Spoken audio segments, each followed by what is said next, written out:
QBTS stock analysis is the right time to buy. I'm going to answer everything around that in this 1-minute video, so watch till the end.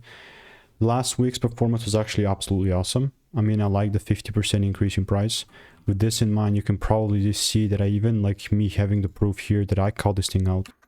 I mean, just watching this 13th of March video when I made, you know, when the price was sitting at 691 at the time, me looking to take things up. That's ultimately all where it came from.